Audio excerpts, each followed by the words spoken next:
Hi everybody, welcome to the Money YouTube channel and the first episode of Let's Talk Tax. So this one is dedicated really to my real estate agents, okay? I think it's important that as professionals that we educate our investors, particularly in purchasing property the right way, and we give them the full-on background and the full-on benefits, right? So I'll start off with my background. My name is Natasha Varela, aka the Money-nista. I have 19 years in audit, accounting, and tax, 13 of which is in the Internal Revenue Service in the Large Business and International Division, examining large entities that report 10 million or more in gross receipts or assets, small business owner myself, and a real estate investor and a real estate professional via IRS standards. And so what I wanted to do is kind of go over the full picture of purchasing property for investment purposes, because here in the Money Masters Academy, the Money-nista YouTube channel, we only talk about transactions that are beneficial in our pockets via the tax code, okay? And the tax code favors business and business-like activities only. Therefore, when we talk about properties, a lot of the times we will be talking about it in the capacity of investment. Investment meaning you purchase to rent, whether it's long-term or short-term. And so there are two components to purchasing investment property, actually three, but two major ones and immediate ones, okay? The first one is appreciation, right? The value of a property usually goes up, okay? The second one is cash flow. That's what your income is minus your carrying costs, like your mortgage, principal and interest, inclusive of insurance, any PMI, all that good stuff, any HOA fees that you might have, and any costs associated with upkeeping the property, repairs and maintenance, okay, and property taxes, right? So what would be left over is what we call cash flow, right? And that's a lot of the times what we think about as investors and what real estate agents, would educate their clients on is cash flow, right? How much money will go in your pocket after you pay your mortgage, right? And so I think what needs to be added to the conversation is tax flow. I love tax flow. Tax flow, a lot of times, is greater than cash flow, significantly, like by tens of thousands, sometimes hundreds of thousands, depending on your investment portfolio. And so really quickly, I'm going to go over real estate professional status as it pertains to the Internal Revenue Code, right?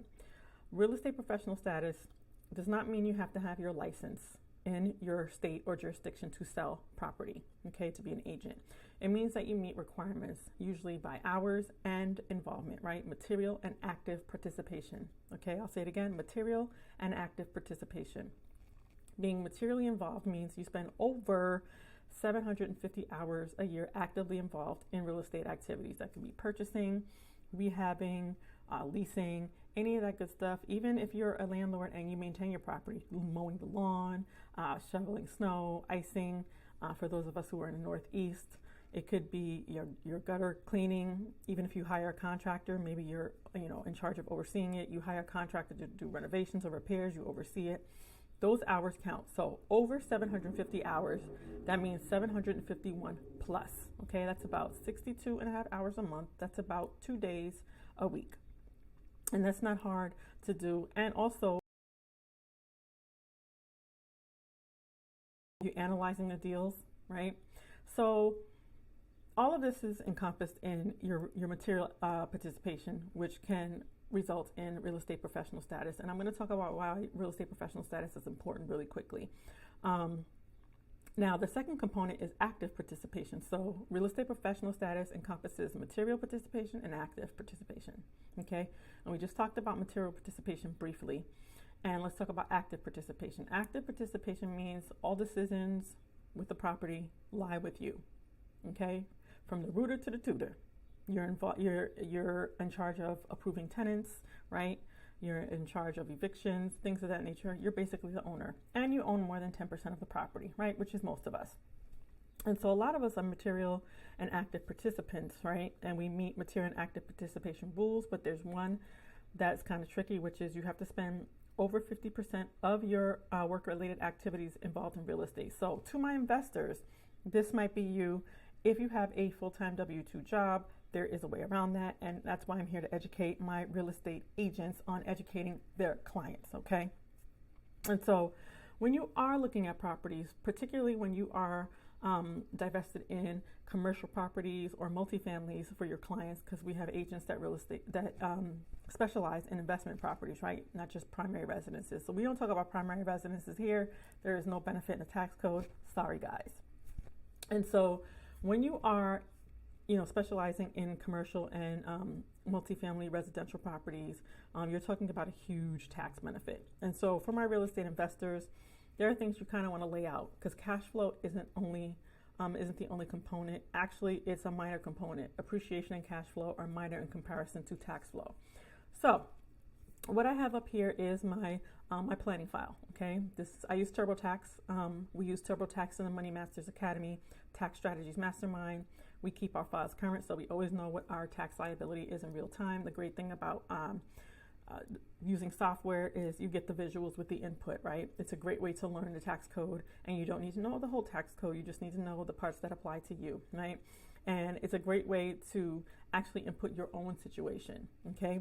And because the tax code rarely changes for real estate investors and business owners, it is a good tool to use to plan, okay? Not only to plan, but to prepare, but to actually plan in real time. And that's why it's important, right? The wealthy have tax advisors that plan.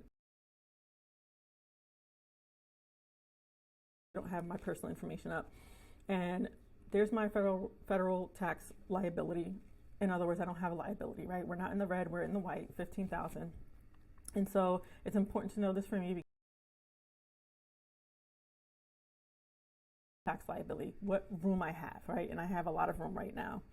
So when it comes to purchasing investment property for my investors, for my real estate professionals with an actual license, it's important to educate your clients on being a real estate professional via IRS standards. Okay, via IRS standards, real estate professional status, what it does, and this is important, it recategorizes passive income to active income. What does that mean? It means that you can now offset your rental income and every other income, your W-2, your 1099, your business income. So that's great for people who are 100% divested in real estate property, right? Rental property. And they meet material and active participation rules, right? They meet the rules, they get to offset all their income, right? So if they have other income coming in and they meet these rules, they get to offset all income, not just passive income. That's very, very, very important when it comes to wealth building within a tax code. It is extremely important, okay? And that's what people mean when they say, wealth is built in this country mainly and mostly through real estate. Okay, real estate professional status knocks out all income, not just passive income. So now, let's go into the real guts of real estate with real estate professional status. Now, we're offsetting all of our income, right? So real estate agents, you are educating your clients on what real estate professional status means. And that's outside of an actual license, right? That's more than a license. We're talking about within the Internal Revenue Code. Now, what we want to educate our clients on is not only the benefits of writing off your mortgage interest, your property taxes, right? We all know that, but taking bonus depreciation, not just depreciation, but bonus depreciation, right? So we know depreciation is on paper, right? Your property really doesn't depreciate, it appreciates, but the government says this asset is placed in service, right? It's a business activity, so we're going to give you a huge benefit from it because the government loves business and business-like activity. And so what we have here is, on the screen is my file, okay, with my properties, inclusive of what we call bonus depreciation. So depreciation is basically allocating a cost to the asset, your property, over the course of the useful life. So we'll use residential property as an example, and that's 27 and a half years. Commercial property is 39, right? And so I purchased two properties this year, okay? And because it's 100% rental, I did not inherit the property, right? I meet all criteria for bonus depreciation, meaning I did not inherit the property from a linear descendant, right? Not a related party. My grandparents, my parents, my children, anything, in linear descension. Aunts, uncles don't count. In-laws don't count. And it's 100% rental. I've never lived in it, right? Sorry, FHA folks. So what does that mean? That means I get to take an additional expense, okay? So to my real estate agents, those that are licensed, when you are doing your actual analyzation of properties for your clients, it's good to come with the numbers for tax flow as well as cash flow, right? Not only what you get each month from rental income and what's left over, but what's actually going to be a benefit on the tax side. So if we look here, right, bonus depreciation is nothing more than a fancy word for more property in the structure. And we're going to give you some cost allocated to the actual structure, but because it's an asset placed in service, business activity, we're going to give you some more expenses. Fancy word for expenses, bonus depreciation. It's just a fancy word, right? We're going to give you some more expenses for the items that are attached to the structure, right, but are not the actual structure. What does that mean? Your flooring, your countertops, your kitchen cabinets, okay, your appliances, your appliance wiring, your driveway, your fencing, all that good stuff. The government's saying, yeah, this is an asset, right? It's not just your home, this is an asset. These things have wear and tear, just like your property, right? So we're going to give you an additional expense. We're going to allocate a cost to these items so that you can get more of an expense, okay? So how do you do that? Real estate agents, you click the link below, register for my free live training, or sign up for the Tax Strategies Mastermind. I'll have both links in the caption below, okay? And so I can show you in the mastermind how we get these numbers before you even purchase a property, so you know what your potential deductions are. So in this case, I purchased a property for around $700,000, and what I did was, and we're just going to cover up all items because all you need to know is this first line. Okay, additional tax deductions year one, right? Bonus depreciation is only applicable in the first year the asset is placed in service. Rental is an asset, okay?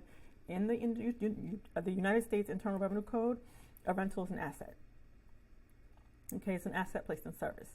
Your primary residence is not an asset placed in service when it comes to the tax code, okay? And so what does this tell me as an estimate? I can have up to the high estimate. We have a low estimate and a high estimate. I can have up to an additional $135,000 and $307 as an expense. When you do the numbers, when you actually purchase the property, when you make a decision based upon these numbers, you will get an actual study that will give you the breakout, and we're going to see what that looks like. So I'm in my file, okay? I've sanitized it, and so this is TurboTax Home and Business, okay? And you purchase TurboTax Home and Business if you are an individual and a single member LLC or a sole proprietorship, okay? If you are an S Corp or a multi-member LLC or an LLC that designates S Corp, you will go through TurboTax Business. But either way, you will still need software to input your personal return. That's why I love TurboTax Home and Business coupled with TurboTax Business. So this is a tab we really like, the business tab, right? This is where you're going to benefit the most. And so I'm going to hit continue, okay? I'll choose what I want to work on. Again, I love TurboTax. I love software, period, because content without application means nothing. And it's just best when you can see it firsthand. So here's all my properties. I have sanitized it, okay? And so here is one of the screens we talked about. Please confirm your professional status, right? More than 750 hours a year actively involved in real estate, okay? And I have complete records, all right? We talk about related time involved in real estate. Real estate agents communicating to full-time employees who want to get into investment property. There is a way around this rule, okay? Because it is assumed, it is not. There's no actual verbiage in the tax code that says if you're a W-2 employee, a full-time W-2 employee, that you can't be a real estate professional. But it's implied because you're at work most of the time, so you can't investing in your real estate activities, right? There's a way around this, and that's in short-term rentals. Short-term rentals knock out this second item. So that's something you want to communicate to your clients, to your investors, to people who are looking to get into real estate. This is a great tool to actually close the deal, because as an investor, I probably wouldn't have purchased as many properties as I did had I not been knowledgeable on real estate professional status, right? And because of my field, I am, right? And not only that, bonus depreciation, I wouldn't have closed on so many deals. That's why this is important to communicate to your clients, right? That's why the tax strategies mastermind is important, because you need to really expound on the benefits of investment property. It's not just cash flow. It's not just appreciation. Okay, appreciation is phantom. Phantom meaning it doesn't exist until it actually hits your hand, right? When you sell, that's when you realize it. So it's not recognized until realized. Okay, so I'm going to go ahead and okay, and I'm going to continue. And we're going to let the software do its thing. And there goes my federal refund. Okay, so you see the difference. That's why software is important, guys. So I'm going to hit back. I'm going to go ahead and click it because I am a real estate professional via IRS standards. Okay, hit continue.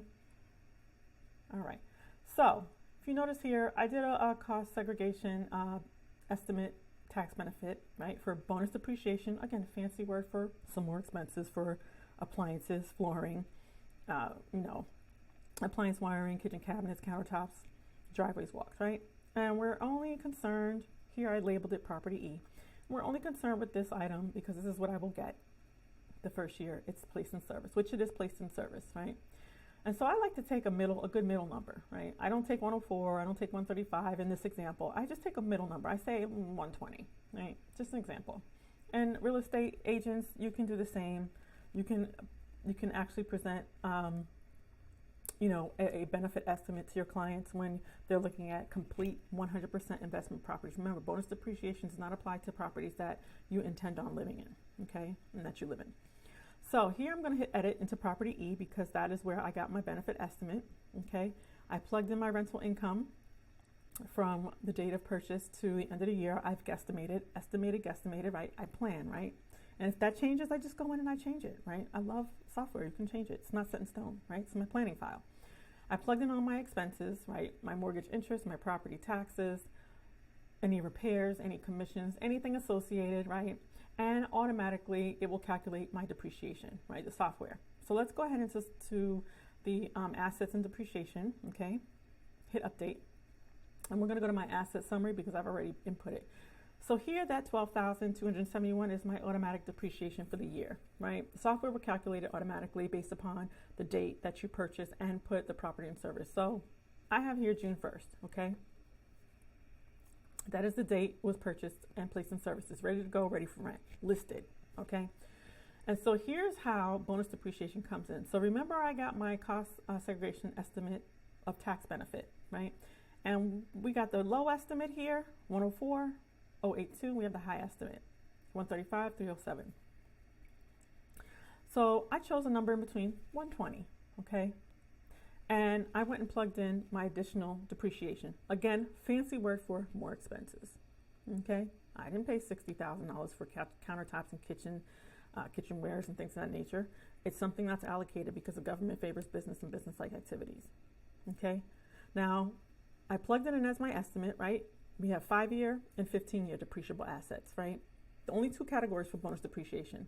5-year, which is your appliances, kitchen countertops, flooring, right? Removable flooring, appliance wiring, things of that nature. And then we have 15-year assets, right? Which is your driveway, your walks, your fencing, right? Simple. So we don't need to know the exact numbers. I just plugged in that in-between number because I want to get a good estimate of what could happen. And this is what could happen, okay? And so what I'm going to do is I want to show you guys what would happen if I didn't apply for bonus depreciation. I'm just going to hit delete. Okay, I'm going to hit delete. And I'm going to hit done. So I just get regular depreciation, okay? There's my federal refund, okay? And let's take it a step further. Let's remove professional status. Okay, I'm going to go right back into business, into rental properties and royalties. I'm going to hit yes. I'm going to remove my real estate professional status, and I don't apply in this example. And I'm going to hit continue. Okay, so there's my federal refund. Okay, now that is the estimate. Property E. Now I actually closed on a property, and I'm going to hit edit. Okay, and I'm going to go into my depreciation and my asset summary, same as I did property E, which is my benefit estimate. And I actually completed my cost segregation study. It's called a cost segregation study. So after I did my estimate, I said, okay, this makes sense. I went and hired our firm that has a strategic alliance partnership with the Money Masters Academy. And I plugged in all of my numbers, right? We don't make these numbers up. We hire professionals, right? We first do our estimate, okay? Real estate agents, we present it to our clients along with the tax flow analysis, the cash flow analysis, right? We're always quick to say, yeah, you're gonna get 2,400 easily for this unit, or this for this unit, and you'll make out at least 1,000, 1,500. But we never say what can actually happen with the tax side, which is 10 times larger, right? And so here's all of my actual cost segregation study done for the property that was purchased and actually the study completed, right? So I went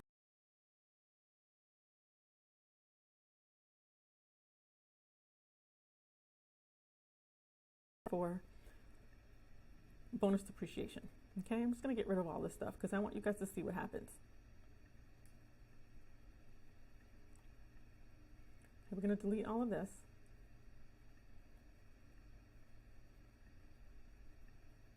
Okay, delete, because we want to see what happens to that good old number in the upper left hand corner, right? Okay, I'm going to hit done. Okay. Do you see what happened? I have no bonus depreciation now, right? I'm going to hit done with my rental property. And I'm going to go back in because I want you to see the full picture of properties, okay? So I'm going to hit update, okay? Remember, I'm not a real estate professional anymore and I have no bonus depreciation. Okay, based upon my cash flow, right? My cash flow and my other income, I owe $21,000 to date if I have no bonus depreciation and I'm not a real estate professional. Okay, and just as a side note, I have losses that are carried over into this year, right? So when you don't utilize bonus depreciation, real estate professional status, what happens is not only do you get to not offset all your income with these huge deductions, right? Who doesn't want an extra 100 and up to 130? A lot more, right? So now I'm going to go take out my losses from last year because technically if I'm not a real estate professional, I don't get any of the carry forward losses. Carry forward losses are basically if I have, let's say 200,000 in my depreciation and my rental deductions, and it creates this real estate, tax loss of the forward some of that 100,000. So I have $50,000 in income. So I have $50,000 of loss left over. I get to carry forward. So I have actually some carry forward in here. So I'm going to remove it because I want you to see the full picture of if I was not a real estate professional. Okay. So give me a second. I'll be right back. So I've removed my losses, right? So I'll give the example again. You have your real estate income, your rental income, right? And let's say you're a real estate professional, right? You want to offset all your W-2 income. So you have that income. Maybe you have a 1099 income and you have bonus depreciation along with your rental income, which again, if you look at the screen here, it can be a lot of money depending on the property, right? So that all of this along with your mortgage interest, regular depreciation will offset all your income, right? And not only that, it creates excess loss. So maybe all of that loss offset your income, and then maybe you had $50,000 of loss left over and you get to carry it forward into another year to offset more income in a future year. So I just removed all my losses because I want you to see in a bigger picture, if I was not a real estate professional status by IRS standards and I didn't have bonus depreciation, right? This is what my tax bill would look like, okay, for 2022, as opposed to in the beginning, if you remember, I had a $15,000 spread of excess, right? Money due back to me. That's a lot of money. And that's why so to my real estate professionals, those that have a license, it's important that you communicate the broader view of rental property, investment property, right? Commercial or residential, rental properties. So that your client, right, your purchaser, myself included, can understand the huge impact it can have, right?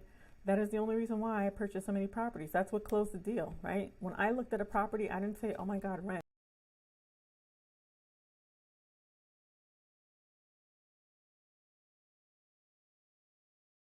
depreciation. That means expense. Bonus depreciation is a fancy word for expense. It can only take it in the first year. Okay, it can create a loss that can be carried forward. So that's what I see as a wealth builder, right? That's what made me, soar into the millionaire status, right? That's exactly what it did. When I look at a property, I don't see how much rent I can get. I don't say, oh, well, this will be worth, this in 10 years. I go, that's $100,000 in addition this year to offset my income because I'm a real estate professional. All right. So just wanted to give you guys a real in-depth understanding of real estate, particularly real estate agents who have their license and you are catering to a niche of investors.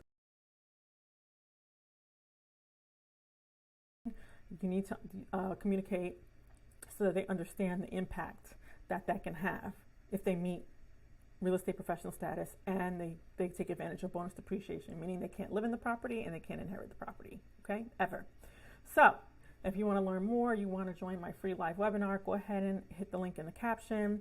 If you want to join the tax strategies mastermind, go ahead, link is in the caption and in the description, and I hope to see you guys in the mastermind or the webinar at least. All right, have a great day.